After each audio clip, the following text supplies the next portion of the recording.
Mais uma vez, irmãos, é um grande privilégio para mim estar aqui com os irmãos e tratando desse tema tão precioso e tão caro, né, para a vida da igreja. Duas coisas eu queria falar antes de darmos início à nossa segunda palestra, né, a mensagem desse tema. A primeira é, eu queria agradecer à igreja, porque eu sei que os irmãos, mais ou menos 2 anos atrás, quando a minha esposa ficou enferma, eu sei que a igreja orou por ela e buscou o Senhor, teve para que Deus tivesse misericórdia. O Senhor tem sido gracioso para conosco e eu quero agradecer aos irmãos de coração pelas orações e pelo carinho em meio às adversidades dos dias. Muito obrigado de todo o coração. Eu e minha família, nós agradecemos ao Senhor por sua bondade e pela igreja dele, espalhada por todo o canto da terra. Nós recebíamos muitas notícias de que em muitos lugares, os irmãos, em várias cidades do Brasil, as pessoas estavam orando. Isso alegrava o nosso coração. Obrigado sincero por sua igreja e pelo cuidado dos irmãos para conosco.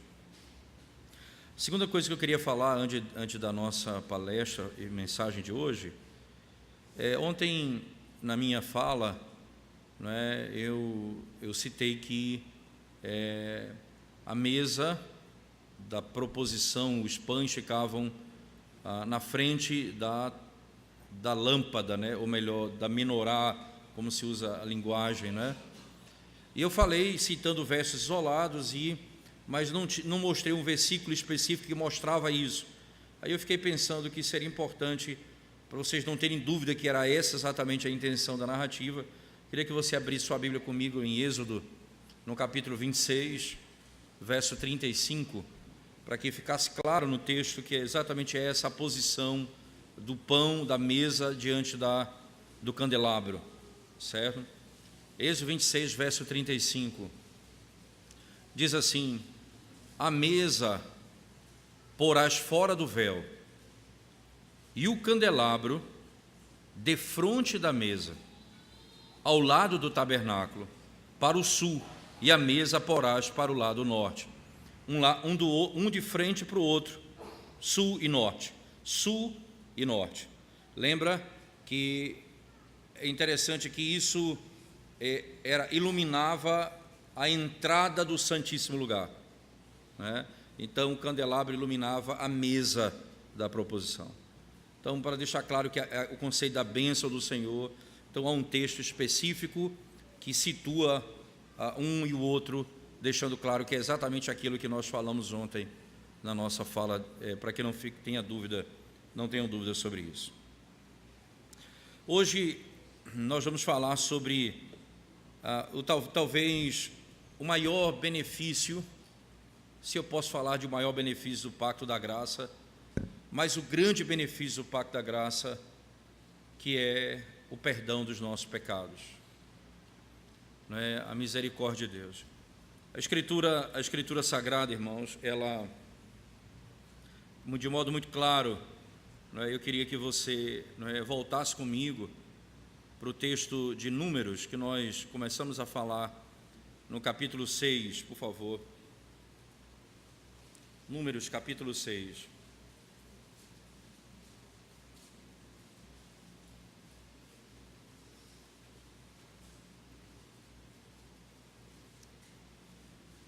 Verso 23 em diante diz assim: fala a Arão e a seus filhos, dizendo: assim abençoareis os filhos de Israel, e dir-lhes-eis: o Senhor te abençoe e te guarde, o Senhor faça resplandecer o rosto sobre ti e tenha misericórdia de ti, o Senhor sobre ti levante o rosto e te dê a paz.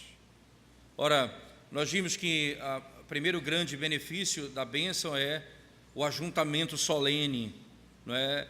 Deus traz o seu povo para perto de si, e é exatamente esse o propósito final.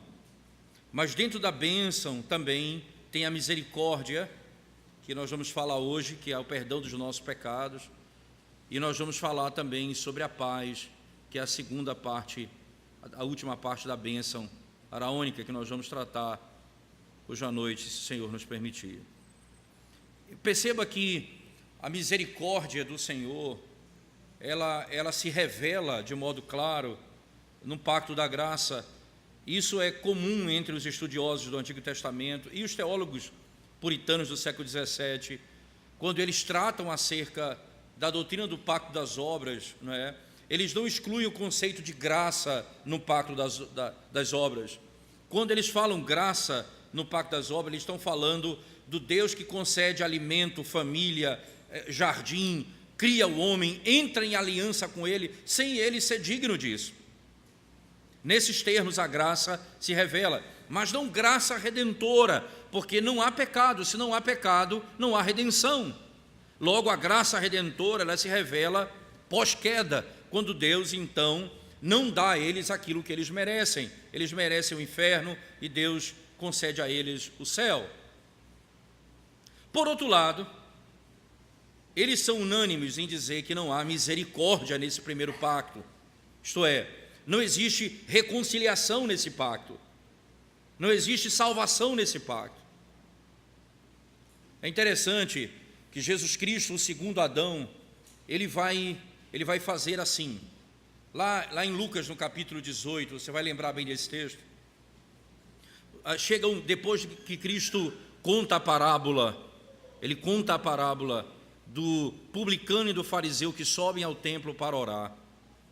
Assim que ele encerra a parábola, chega um jovem, e o texto diz que esse jovem era um homem conhecedor da lei, e ele diz: bom mestre, o que faço eu para herdar a vida eterna? Perceba que a pergunta é: o que eu faço para ter a vida eterna? Entende? Para ter salvação. Aí Jesus poderia ter dito a ele: creia em mim e você é salvo. Jesus diz a ele: você guarda os mandamentos? Ele diz: desde a minha mocidade, Senhor. Aí Cristo cita a segunda tábua da lei: honra teu pai e tua mãe, não matarás, não furtarás. Ele diz: desde a minha juventude eu guardo esses mandamentos. Aí então Jesus diz o seguinte: então faz o seguinte, vende tudo que tem, dá aos pobres e segue-me. O texto diz que ele era muito rico, por isso ficou triste e foi embora. Quando chega, Jesus se volta aos discípulos e diz: é mais fácil um camelo entrar no fundo de uma agulha do que um rico entrar no reino dos céus. Então, naquele momento, Pedro diz: Senhor, então quem poderá ser salvo? É impossível ao homem. E aí Pedro entra no âmago da questão. Jesus disse: ora, você quer ter a vida eterna? Seja obediente à lei perfeitamente. Cumpre a lei perfeitamente. Aí Pedro diz: é impossível ao homem ser salvo. Aí Cristo diz: o que é impossível aos homens é possível a Deus.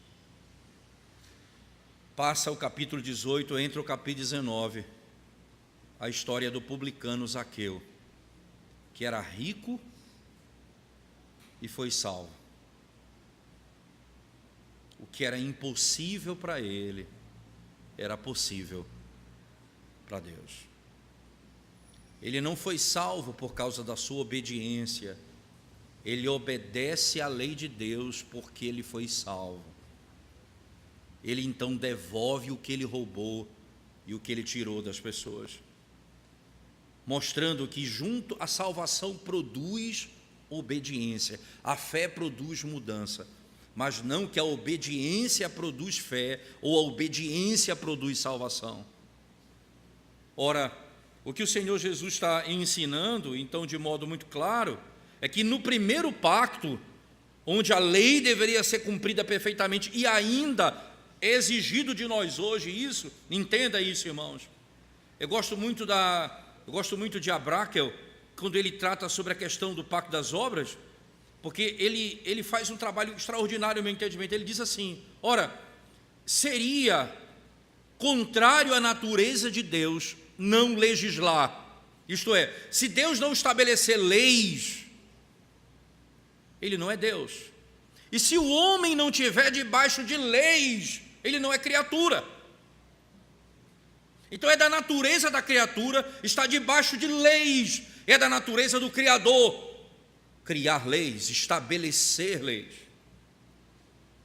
Aí ele continua, não é? Isso é que é para mim o grande ponto aqui, onde nós temos que entender esse processo é: Deus não deixou de ser Deus depois do pecado. As exigências da lei permanecem depois da queda. Aquilo que Ele exigia de Adão, Ele exige de mim e exige de você, sem tirar nem pôr. O que Ele quer de você? Perfeita obediência, perpétua obediência, e obediência em toda a lei, de toda a lei, não apenas de parte dela. Por isso eu cito mais uma vez o texto de Paulo aos Gálatas, no capítulo 3, verso 10, parte B. Maldito todo aquele que não permanece em tudo aquilo que está escrito no livro da lei. Maldito todo aquele que não permanece. Ora, todo aquele que não cumpre a lei perfeitamente é maldito. Ninguém poderá ser salvo por sua perfeita obediência a Deus. Mas Deus não deixou de exigir isso do homem. Então o que é que acontece num malabarismo de interpretação que as pessoas fazem? Quando diz lá, sede santo como Deus é santo. Não, mas o que Deus quer dizer aqui é que é para a gente tentar. Não é nada disso. Não tem outra maneira, você tem de ser como Ele é. Você tem de ser perfeito como Ele é perfeito. O problema é que há uma notícia ruim: você nasceu em pecado.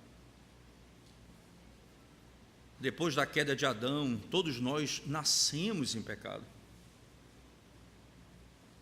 Então o que é que Deus vai fazer? Ele envia o segundo Adão, que vai cumprir toda a lei em nosso lugar. Nesse segundo Adão, o pacto é estabelecido, o pacto da graça. E eu queria que você prestasse atenção na linguagem bíblica do livro da carta aos Hebreus, por favor, capítulo 8. Hebreus capítulo 8.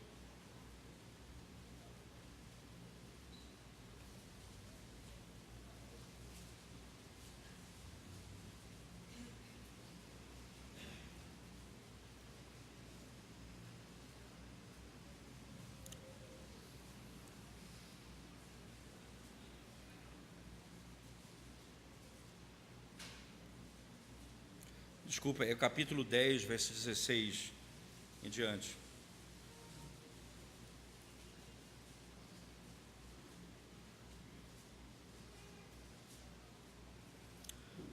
Especialmente, eu vou ler uma parte, depois a gente vai voltar para outra sessão, mas eu quero ler a partir do versículo 14 do capítulo 10.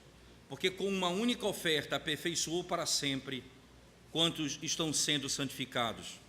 E disso nos dá testemunho também o Espírito Santo, porquanto, após ter dito, esta é a aliança que farei com eles, depois daqueles dias, diz o Senhor, porei no seu coração as minhas leis e sobre a sua mente as escreverei. Acrescenta, veja, ele fala, esta é a aliança que farei com eles. Também de nenhum modo me lembrarei dos seus pecados e das suas iniquidades para sempre. De nenhum modo me lembrarei dos seus pecados e também dos seus pecados e das suas iniquidades para sempre. No capítulo 8, eu queria que você voltasse comigo, por favor.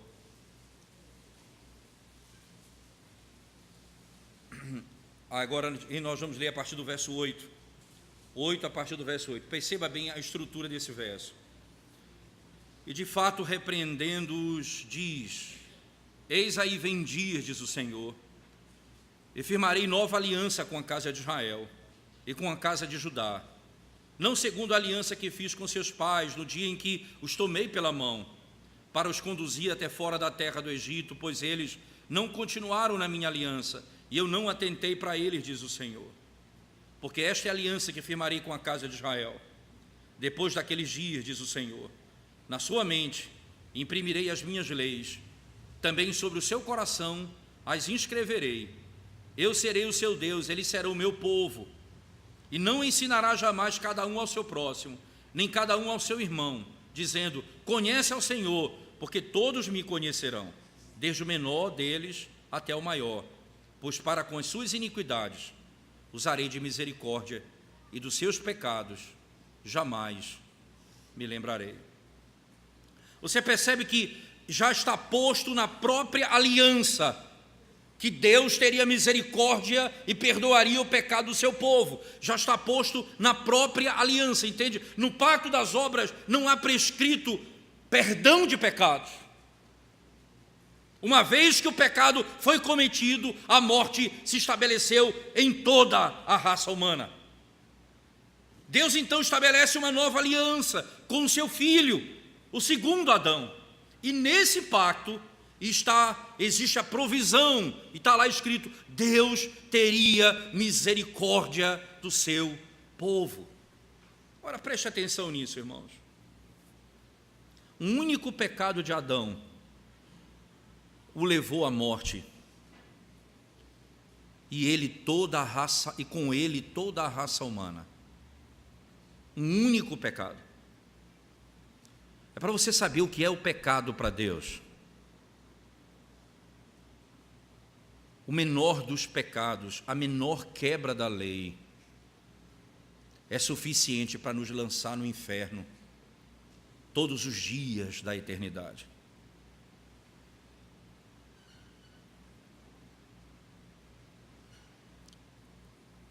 Um anjo no céu pecou contra Deus, e ele foi lançado juntamente com milhares de anjos da presença de Deus por um único pecado.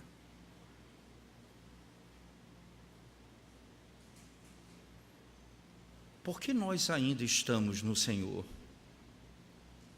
se não apenas temos o pecado de Adão em nós, mas somos pecadores? Porque no pacto da graça, Deus disse, eu perdoarei a iniquidade do meu povo.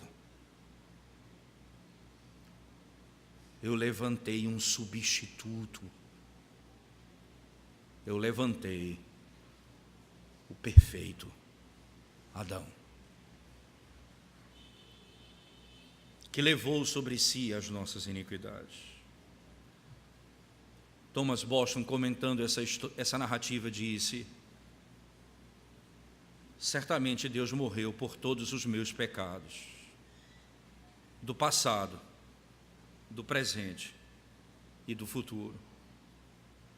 Em Cristo Jesus os meus pecados estão perdoados. Porque se ele não morreu por algum pecado meu, esse pecado me lançará no inferno por toda a eternidade. Se há um único pecado que ele não tenha morrido por ele, nós estamos perdidos por toda a eternidade.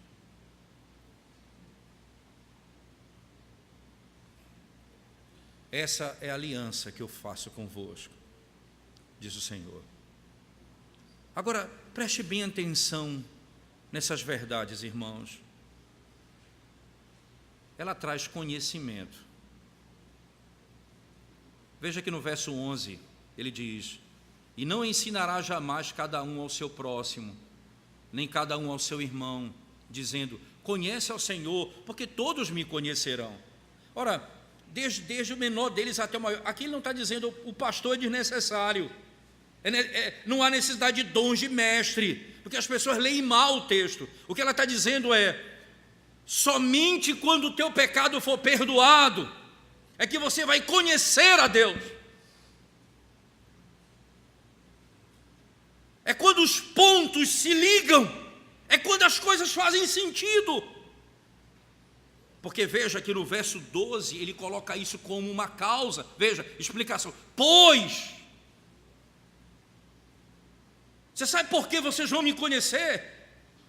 Pois para com as suas iniquidades usarei de misericórdia, e dos seus pecados jamais me lembrarei. Você sabe por que vocês vão me conhecer? Veja que coisa interessante, irmãos. Traga a sua memória, porque senão vocês vão... Como vocês conhecem a Bíblia bem, isso não é ironia minha, eu sei disso. Preste atenção nisso.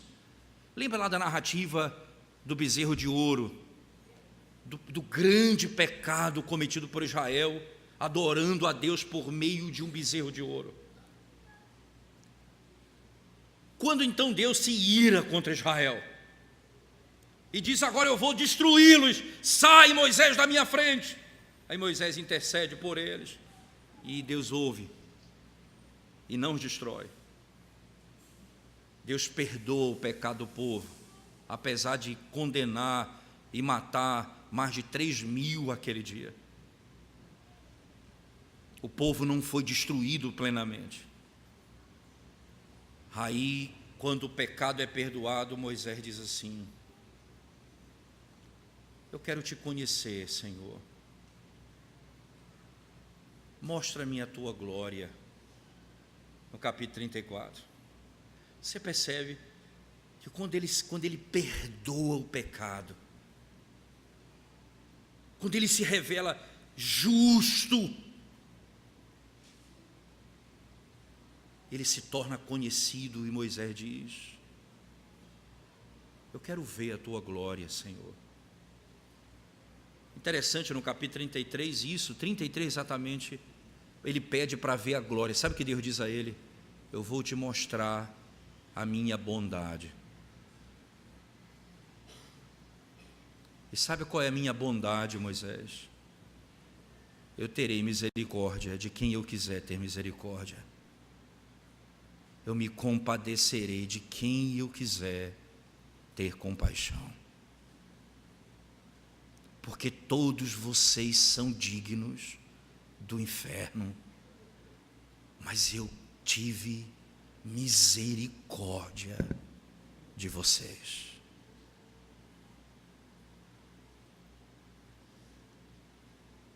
Interessante que a gente sempre pega a doutrina da predestinação para discutir, não é, sobre teologia da predestinação, que é muito extraordinária, uma doutrina perfeita, mas essa doutrina se revela poderosamente no perdão dos nossos pecados.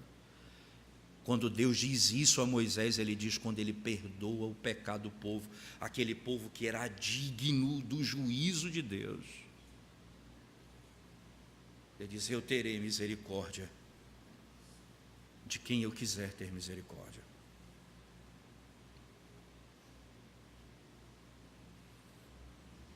O perdão dos nossos pecados é o grande benefício do pacto das obras. Do pacto da graça, que não havia provisão para isso no pacto das obras. Agora preste atenção nisso aqui. Jeremiah Burroughs, ele tem uma sequência de livros que começa com gospel, né? O nome gospel, remissão, evangelho e adoração. Tanto é que tem um desses traduzido em português que é adoração evangélica, né? Mas em inglês é evangelho e adoração, né? Então evangelho e remissão de pecados, evangelho, né, e revelação. É uma sequência. Eu tenho todas essas obras. E nessa obra específica sobre remissão de pecados, ele cita Davi dizendo o seguinte: nenhum filósofo na história conceitou felicidade como conceituou Davi. Ele disse: ora, Davi poderia ter dito: feliz o homem que é rei sobre um povo. Ele poderia ter dito: feliz o homem que os súditos lhe servem. Ele poderia ter dito: feliz o homem que pode usufruir do labor do seu trabalho. Ele poderia dizer: feliz o homem que tem poder nessa terra. Jeremiah Burroughs vai e diz: não, ele disse: feliz o homem cujo pecado é coberto. Feliz o homem cujo pecado é perdoado. Não existe outro conceito de felicidade, porque esse é o maior, o grande benefício do pacto da graça, o perdão dos nossos pecados. Eu queria que você voltasse comigo, por favor, o texto sagrado, lá no livro Levítico, capítulo 9, por favor, Levítico, capítulo 9.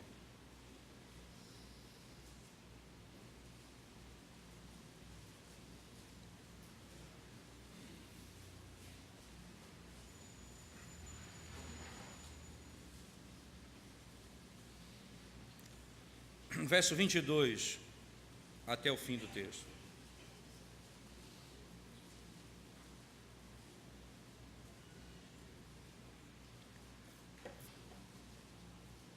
Depois Arão levantou as mãos para o povo e o abençoou. E desceu, havendo feito oferta pelo pecado, e o holocausto e a oferta pacífica. Então entraram Moisés e Arão na tenda da congregação, e saindo abençoaram o povo.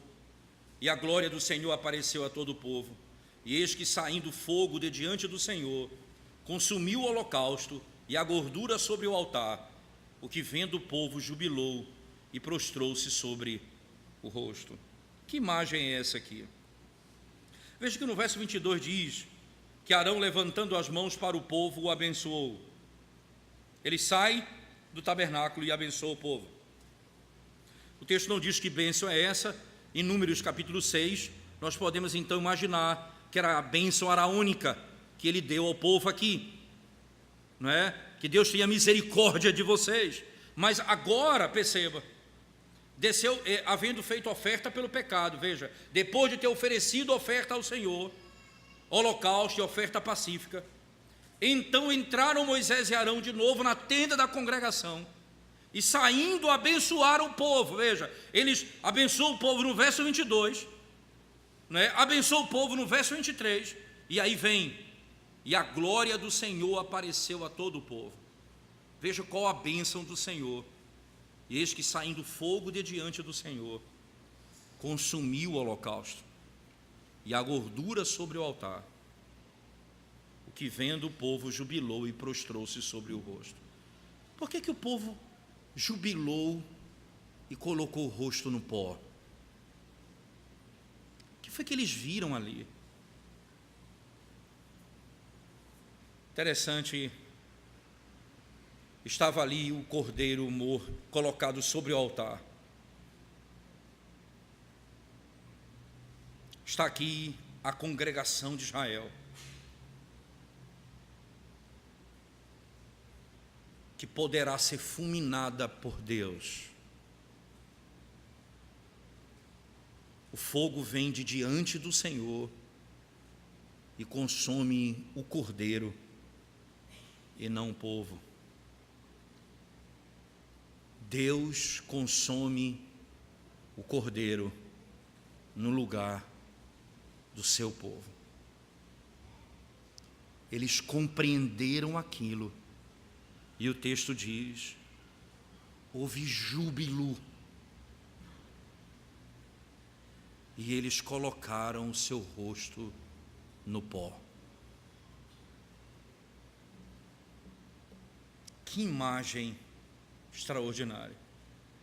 É baseado nisso, irmãos, que no Salmo de número 130, por favor, Salmo de número 130, abra sua Bíblia comigo, sem desmarcar esse texto de Levítico, veja comigo, Salmo de número 130.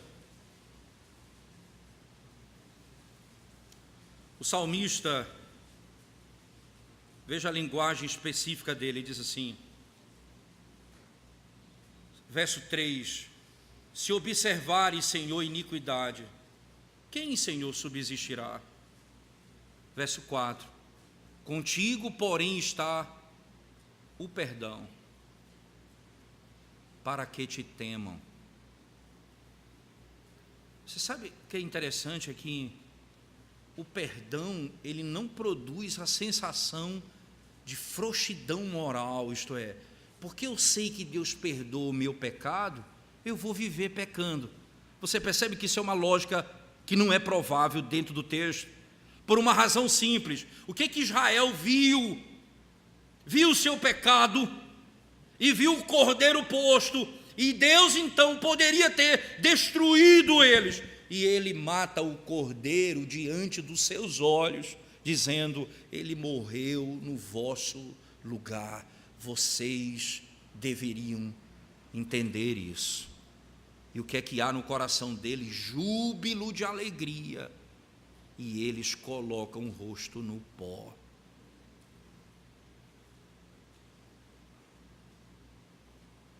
E aí o salmista diz: contigo, porém, está o perdão. Para quê? Para que te temam. O Senhor não nos perdoa para vivermos no pecado. Ele nos perdoa para que nós possamos compreender que o nosso perdão custou o sacrifício do seu Filho. Isso é tão importante nós pensarmos, irmãos, porque esse é o benefício do pacto da graça. Mas não, o perdão não para pecarmos, mas para temermos ao Senhor. É estranho pensarmos na nossa vida como crentes que usamos o atributo mais extraordinário de Deus para com o seu povo, que é a sua misericórdia, e nós pisamos nesse atributo, dizendo: nós vamos pecar porque Deus é misericordioso. O perdão traz temor ao nosso coração. Talvez nós ainda não entendemos bem o que foi que aconteceu para que os nossos pecados fossem perdoados.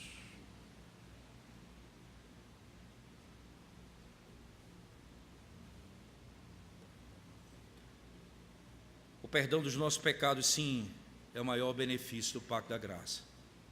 Por que ele é o maior benefício do pacto da graça?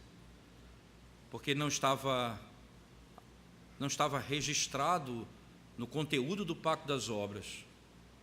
E se você está vivendo sob a lei, e você quebrou a lei em um único momento, você é condenado por toda a eternidade.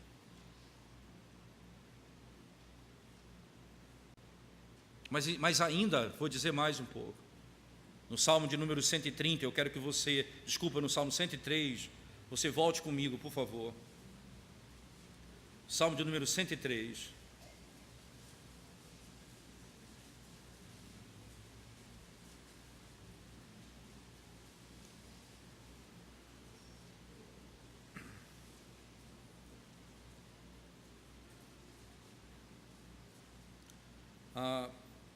Um puritano chamado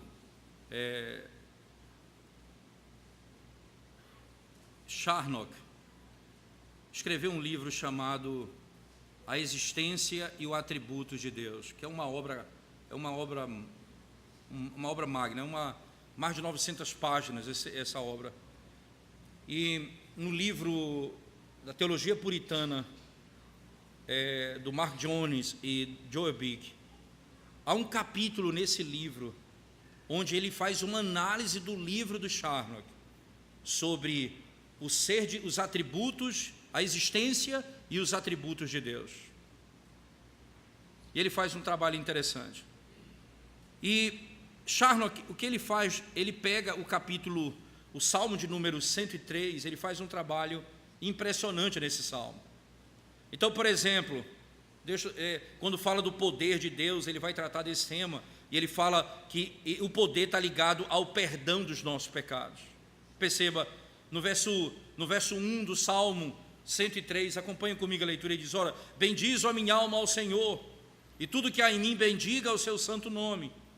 Bendiz a minha alma ao Senhor, bendiz a minha alma ao Senhor, e não te esqueças de nenhum só de seus benefícios. Ele diz, ora, ele tá chamando o povo a não esquecer dos benefícios que Deus deu a ele, de nenhum deles, porque facilmente, ele diz, nós nos tornamos ingratos e nos esquecemos dos benefícios de Deus. E aí ele continua: Ele é quem perdoa todas as tuas iniquidades. Aí ele coloca, perceba, por que ele começa com essa lembrança? Por que esse benefício é o primeiro? Ele diz, porque esse é o principal benefício, e é a porta de entrada para todos os outros benefícios. Sem o perdão dos nossos pecados, nenhum outro benefício do pacto será percebido em nós. Nenhum outro benefício do pacto será percebido em nós. Interessante pensar nisso, porque, usando aqui a estrutura estabelecida pelo próprio Charnock, ele diz assim: toda verdadeira bênção, ela flui do perdão dos nossos pecados. Aquele que perdoa todas as nossas iniquidades. Essa é a primeira bênção, ele diz, é a coroa de todos os favores de Deus, essa é a coroa, e que aproxima todas as outras bênçãos, e que nos faz obter todos os outros benefícios. Ele adoça todas as outras bênçãos da parte de Deus. E ele diz, o principal intento de Cristo foi a expiação do pecado, a redenção da iniquidade,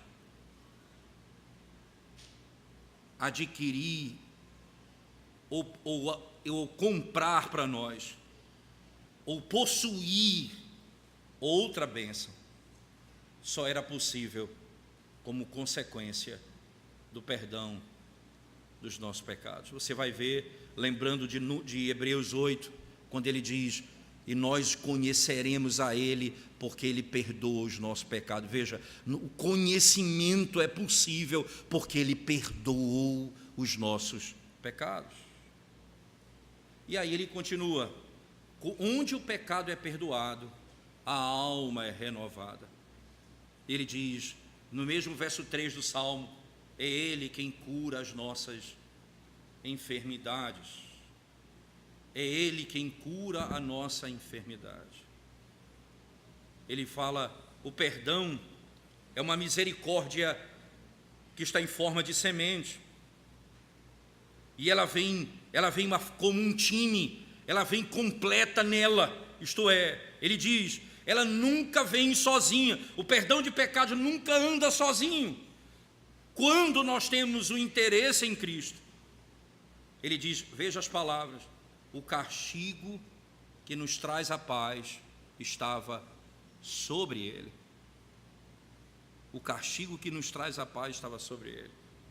Nós recebemos um bálsamo do seu sangue, que cura as feridas da nossa alma e da nossa natureza.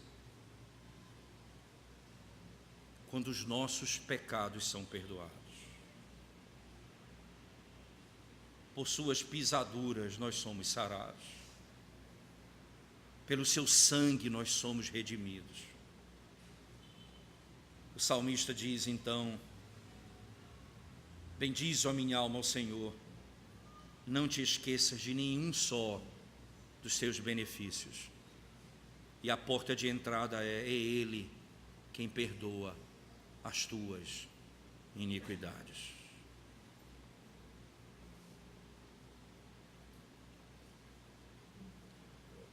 Não tenha dúvida, irmãos, a renovação da alma é necessária por um deleite do coração.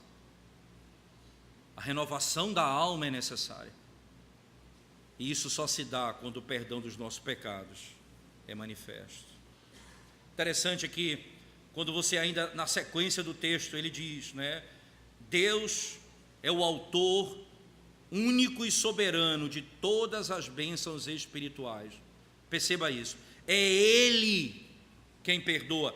Você percebe que esse é o ponto. Daí, esse é o tema do Novo Testamento. Quando chega o indivíduo diante dele, trazido de cima para baixo, e ele olha para o indivíduo e diz, ao invés de curá-lo, fala, os teus pecados estão perdoados.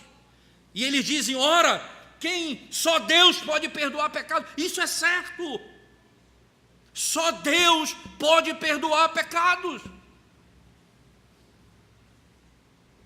Interessante que em Números, no capítulo 14, Deus diz a Moisés, e Moisés fala ao povo. Essas são as palavras de Moisés. Com a tua força, perdoa o pecado do povo. Ora, por que força? Por que poder? Porque ninguém pode perdoar pecado senão Deus. Ninguém pode perdoar, porque, entenda isso, um príncipe pode perdoar o seu servo, mas ele nunca pode declará-lo justo. Somente Deus pode perdoar o pecado do homem e declará-lo justo.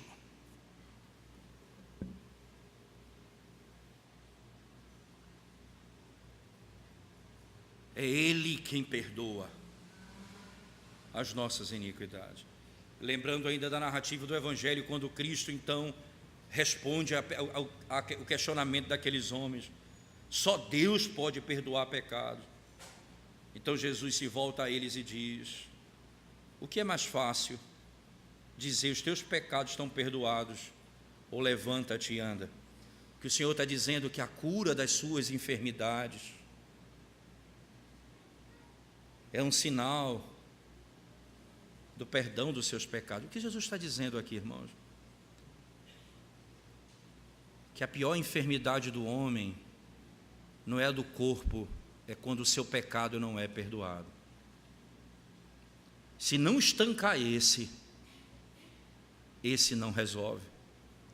Se você busca apenas a cura do corpo e não o perdão do seu pecado, você pode estancar por algum tempo as consequências do pecado, mas não a fonte que traz sofrimento.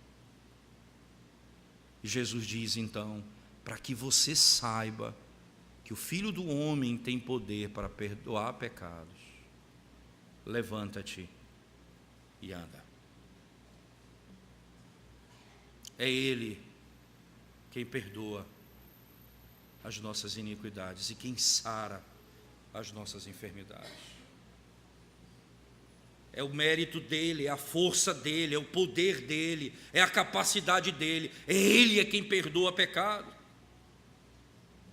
Nenhum perdão de pecado é merecido por mim mesmo. Não, nem a cura da minha enfermidade é dada ao meu próprio poder, ou a força do meu livre-arbítrio, ou a operação da natureza. Ele e Ele somente é o príncipe do perdão, é o Deus que perdoa pecado. Ele é o médico que me restaura, Ele é o redentor que me liberta. Que sacrilégio dividir o perdão dos nossos pecados com Deus. Só Ele é quem perdoa o nosso pecado. E nós podemos pensar nisso, irmãos, porque, veja, quando ele descreve isso, veja o salmista, com todas as letras, Ele é quem perdoa. E volte comigo lá para o texto do Salmo 103, por favor. Acompanhe comigo o texto ainda. Verso 4, quem da cova redime a tua vida e te coroa de graça e misericórdia. Quem farta de bens a tua velhice, de sorte que a tua mocidade se renova como a da águia. O Senhor faz justiça e julga a todos os oprimidos. Manifestou os seus caminhos a Moisés e os seus feitos aos filhos de Israel. O Senhor é misericordioso e compassivo, longânimo e assaz benigno, não repreende perpetuamente, nem conserva para sempre a sua ira.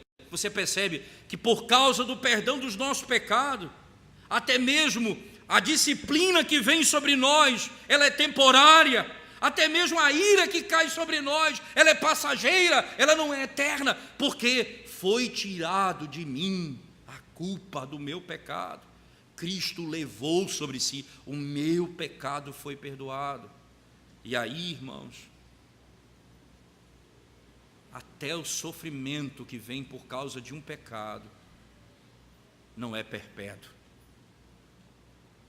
É para tratar a minha alma. É para mudar a minha sorte. É para abençoar a minha vida. Mas isso só é possível se Ele perdoou o meu pecado. Acompanhe o texto comigo ainda. Não nos trata segundo os nossos pecados, nem nos retribui consoante as nossas iniquidades. Você percebe, olha irmãos, nós sabemos que Deus é justo, Ele vai lançar no inferno os pecadores. Se esse é um princípio para todo mundo, então todo mundo está bem. Quem são esses? Aqueles que tiveram os seus pecados perdoados. São esses que recebem tais benefícios de Deus. Pois quanto o céu se alteia acima da terra, assim é grande a sua misericórdia para com os que o temem. Quanto dista o oriente do ocidente, assim afasta de nós as nossas transgressões.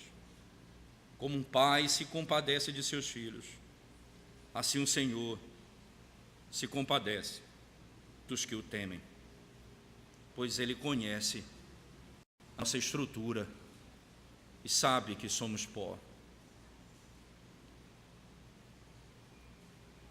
De onde vem isso? Não te esqueças de nenhum só dos seus benefícios. Nenhum desses benefícios são possíveis se não for Ele que tenha perdoado os teus pecados.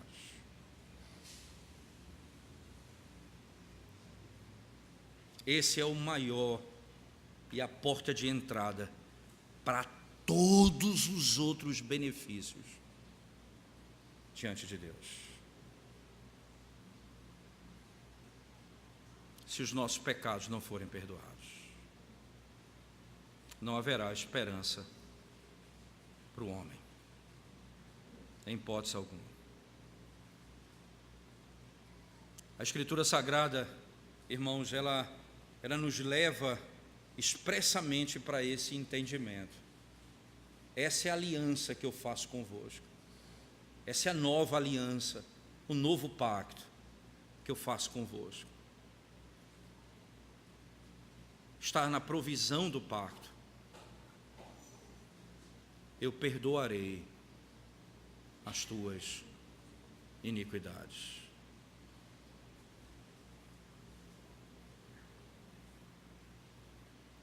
Qual esperança nós teríamos, irmãos, se não fosse o perdão dos nossos pecados? Lembre-se disso. Se Deus criou o homem e a mulher e colocou no jardim do Éden, o que tirou esse homem e essa mulher da presença de Deus? O pecado. O pecado. O que foi que aconteceu? O que trouxe o pecado? A natureza caiu, a enfermidade penetrou, o sofrimento tomou conta, a fonte está aberta.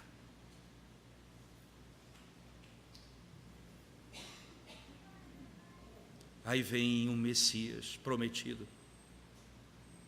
ele estanca a fonte. Nós podemos adoecer agora, nós podemos morrer da doença, nós podemos sofrer agora, nós podemos padecer agora, mas a fonte foi cessada. e agora eu tenho a vida eterna. O meu pecado foi perdoado.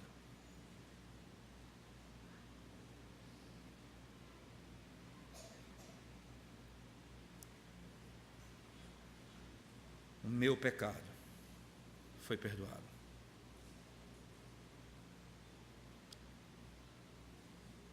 Nós podemos dizer como salmista. Interessante isso, irmãos. Jeremiah Burroughs, ainda em outro livro dele, chamado, em inglês é Evil of Evils, mas algo já está dizendo a pecaminosidade do pecado, mas seria mais ou menos a ideia, o mal dos males. Qual o maior dos males? Ora, se nós podemos dizer qual a maior bênção do pacto da graça, é o perdão dos pecados. Se eu puder, então ele vai dizer qual é o maior mal que existe. Ele diz, o pecado. Esse é o maior mal que existe. Ele diz assim, ele chega a dizer, ele é pior do que o inferno, porque no inferno se verá a ira de Deus por toda a eternidade, mas no pecado não se vê Deus, não há bondade, não há propósito, senão a destruição do homem e a desonra do Deus eterno. Ele vai adiante e diz, existe bem no diabo, mas não existe bem no pecado. Ele fala, por quê? Porque o diabo foi criado por Deus e o pecado Deus não tocou a mão nele.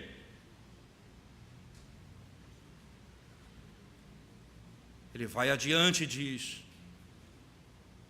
é pior do que todos os sofrimentos nessa terra.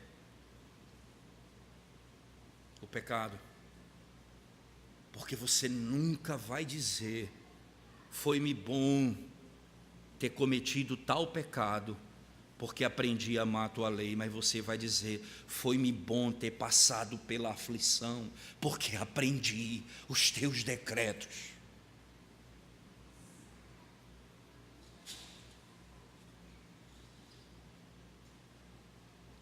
É o pior de todos os nossos inimigos. Cristo sofreu, mas nunca cometeu pecado. Ele diz mais, os nossos pais no passado preferiam morrer queimados do que pecar, porque eles sabiam que o pecado era o mal de todos os males. Eles preferiam sofrer a pecar.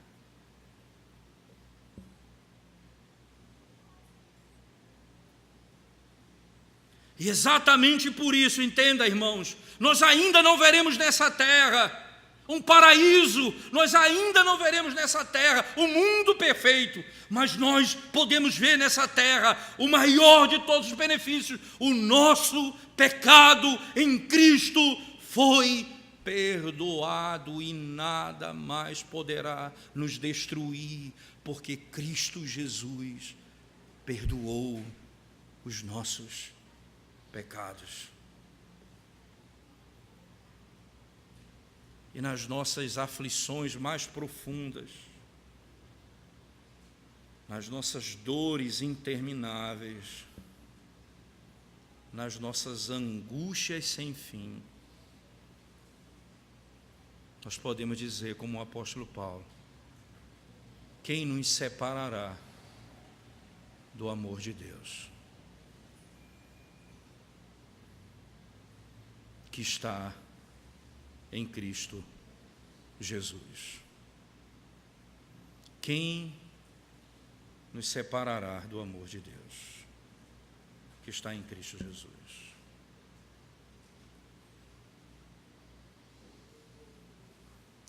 E você, criança, que está hoje aqui sentado ouvindo essa palavra, quantas vezes, desde cedo, nós praticamos isso? Escolhemos mal, quando o pai e a mãe perguntam assim, você fez isso? Aí ele prefere pecar do que receber a punição. Ele diz, não fui eu. porque ele prefere pecar do que ser disciplinado. A malignidade de um pecado não tem comparação com o sofrimento que pode vir por causa do nosso pecado. Aprendam desde cedo, crianças, desde cedo, aprendam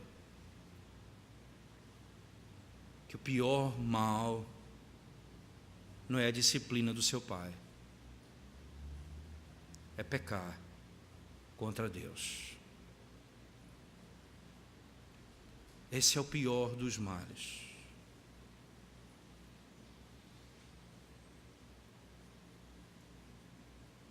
Nós mentimos de muitas maneiras para não ser punido,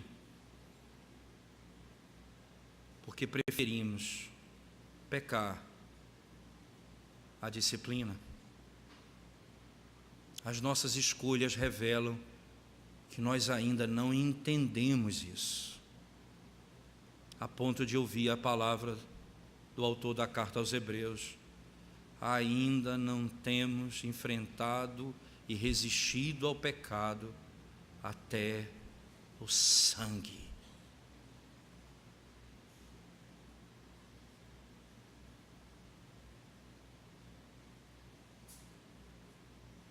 Porque não entendemos o que é o perdão dos nossos pecados.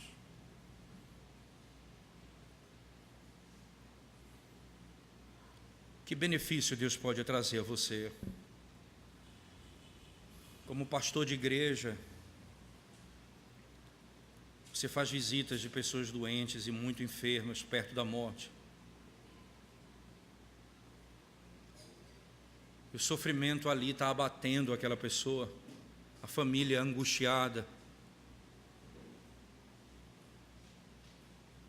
O que você vai dizer a eles?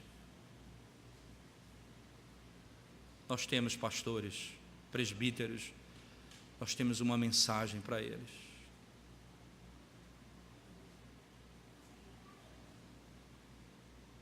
Quando em Israel, Deus envia uma praga sobre o arraial e mata milhares num único dia. Então Arão, o sacerdote, se coloca no meio e estanca a praga. Nós temos uma mensagem para eles. O sumo sacerdote, Jesus Cristo, estancou a fonte que nos levaria para a eternidade de sofrimento. Não existe mais malignidade nas nossas enfermidades. Elas são instrumentos de Deus para nos abençoar, para nos transformar, para nos fazer parecido com Ele.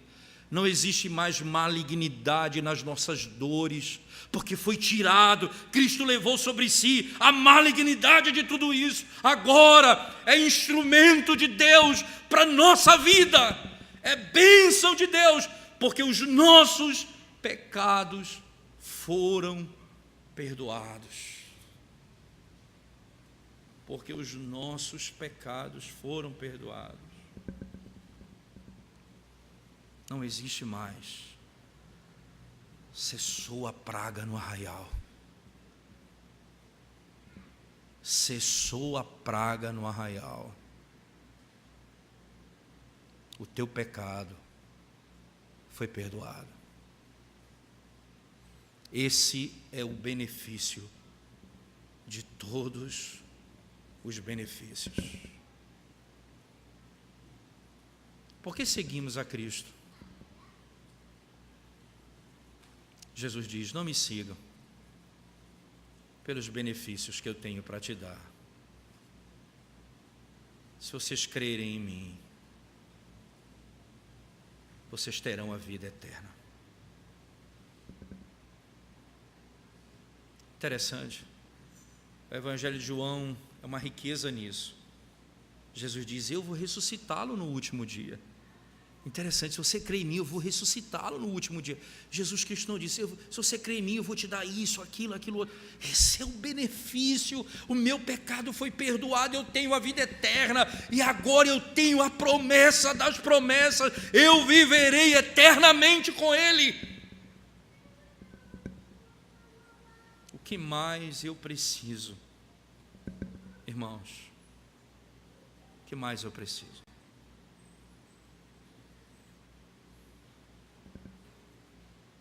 Mas uma vez que os teus pecados foram perdoados, todas essas bênçãos são suas. Ele cura a tua alma, Ele abençoa a tua casa, Ele tem compaixão de ti, Ele tem misericórdia de ti. Sem expor o texto, mas eu quero ler, partindo para o encerramento, quero ler com vocês o Salmo 89. É o Salmo do Pacto, que eu gostaria de chamá-lo.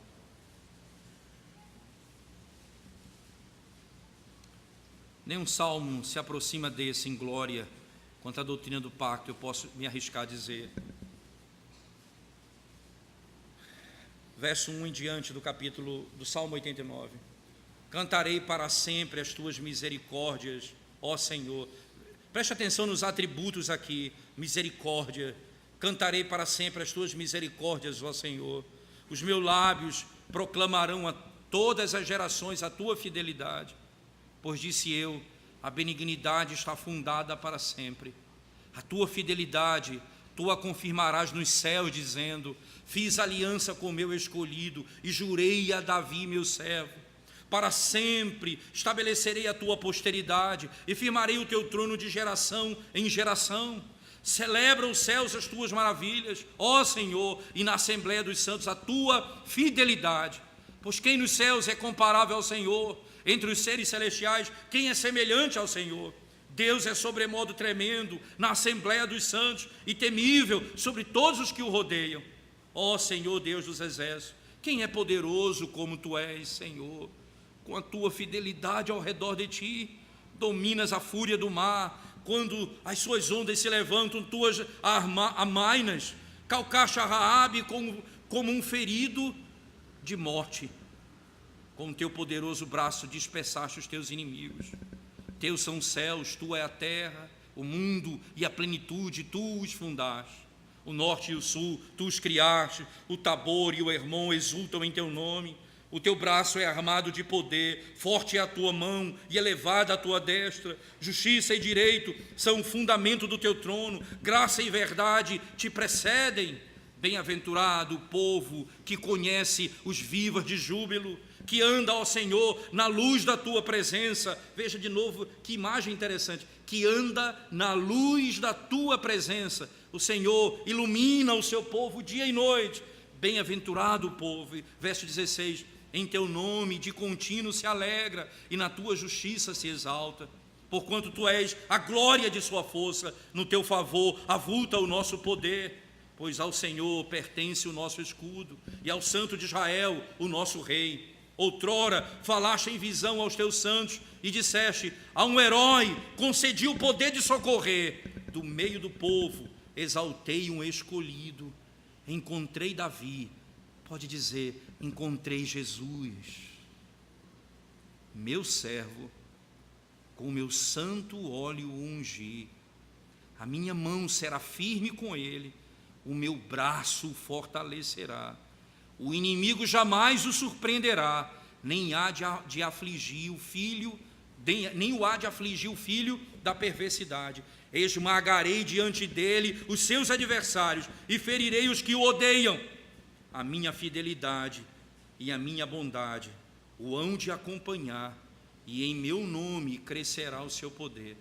Preste bem atenção, é como no Salmo 23, a minha bondade e a misericórdia seguirão todos os dias até que eu entre na casa do Senhor. Ele fala isso de Cristo, a minha fidelidade e a minha bondade o hão de acompanhar, e em meu nome crescerá o seu poder. Porei a sua mão sobre o mar e a sua direita sobre os rios. Ele me invocará dizendo, tu és meu Pai, meu Deus, e a rocha da minha salvação. Falo-ei por isso o meu primogênito, o mais elevado entre os reis da terra. Conservar-lhe-ei para sempre a minha graça, e firme com ele a minha aliança.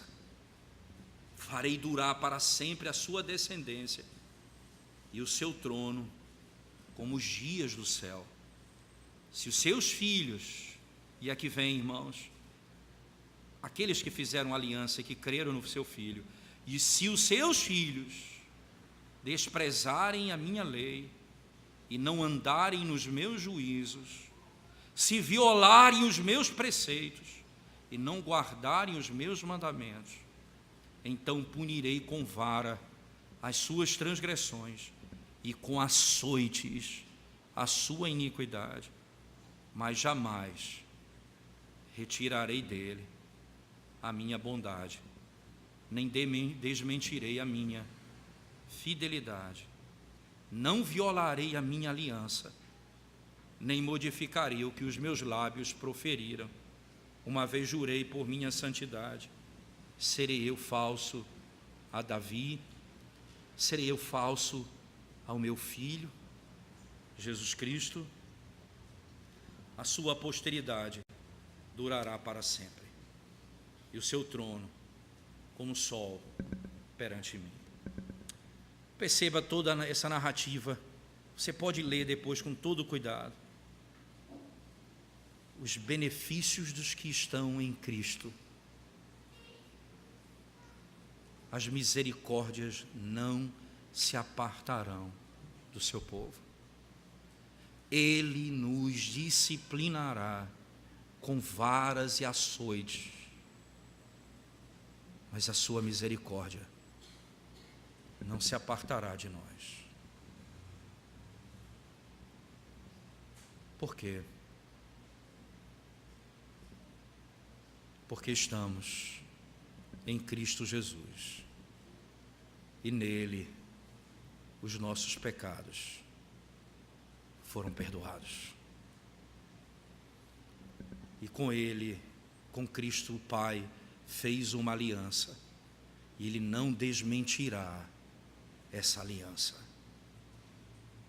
e não desmentirá esse pacto. O que mais nós queremos, senão a glória da certeza do perdão dos nossos pecados? O que você veio buscar na igreja? A solução para o seu problema no casamento? A restauração do seu filho? O que você veio buscar na igreja?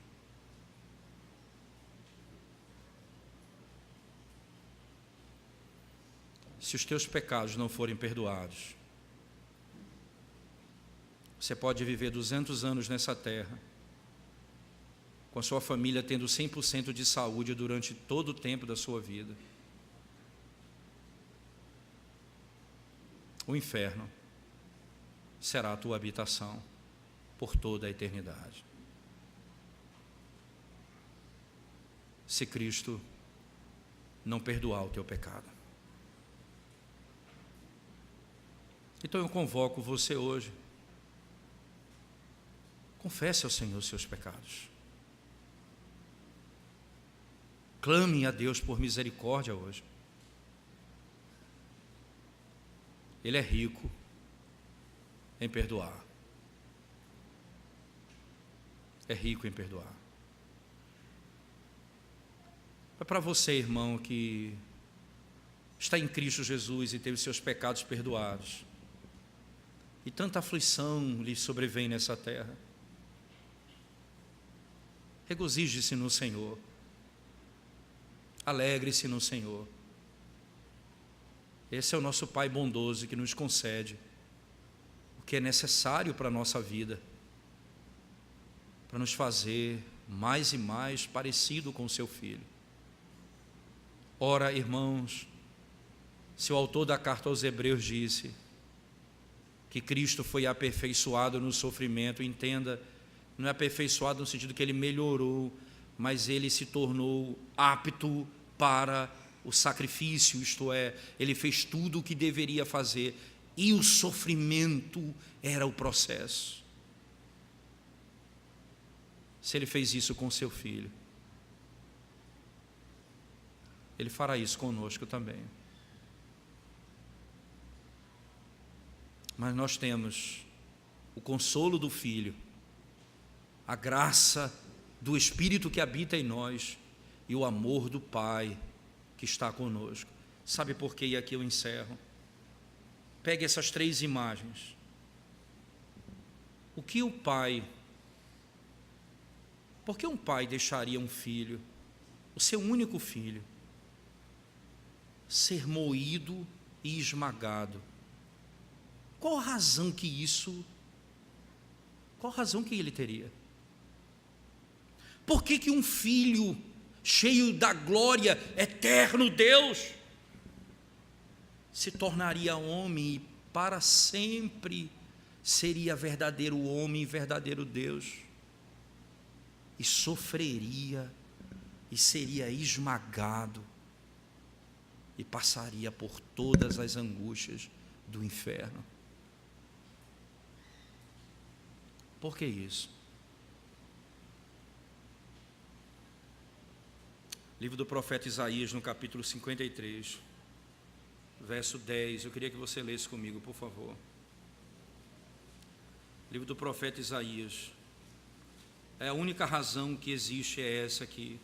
Ou melhor, não a única, mas a principal razão é essa aqui. Isaías 53. Verso 10, diz assim em diante: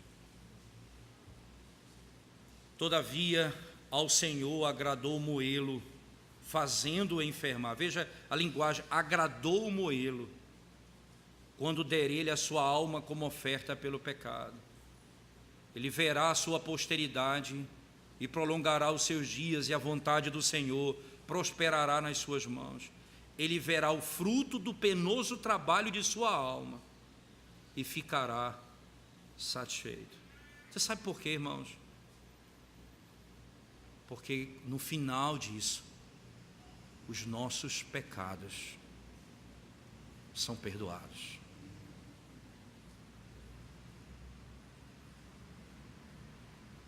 Ao Pai agradou moer o Filho enfermou, e quando ele viu o resultado do seu trabalho, ele se alegrou. Qual o resultado? Aqueles que o Senhor amou antes da fundação do mundo, agora terão seus pecados perdoados.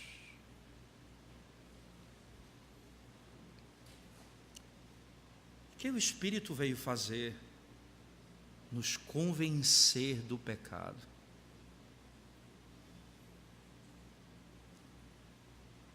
Veja se tudo na igreja não diz respeito a isso, irmãos. O que é que nós pregamos? A reconciliação dos pecadores. Arrependam-se dos seus pecados. O que é a água do batismo? É um sinal de que os nossos pecados foram perdoados, lavados em Cristo. E o que é a mesa do Senhor? Esse é o cálice da nova aliança, que foi derramado por vós para a remissão dos pecados. Você percebe? O Pai envia o seu único Filho e agrada moê-lo. O Filho vem, é moído e olha para o final e diz: estou satisfeito com o trabalho. E o Espírito é enviado e nos convence que somos pecadores. E o pastor se levanta e prega a palavra: arrependam-se. E ele batiza dizendo: vocês foram perdoados em Cristo. E recebe a mesa do Senhor dizendo: esse é o sangue que foi derramado para a remissão dos vossos pecados. Do início ao fim, a igreja opera nesse princípio, porque o perdão dos nossos pecados é o fundamento de tudo. Do início ao fim, o Pai vê o Filho e diz: que sofrimento, que dor, quando você vê o seu filho enfermo, doente. O pai vê o seu filho e diz: é porque no final, aqueles que eu amei antes da fundação do mundo terão os seus pecados perdoados. Glória ao eterno e triuno Deus, pelos séculos dos séculos, que perdoa o pecado do seu povo. Vamos orar ao Senhor. Te damos graças, Senhor, por essa manhã, pelo privilégio de refletirmos sobre um tema tão importante para a vida da igreja: a miséria do nosso pecado e o grande favor do Senhor para com homens miseráveis como nós.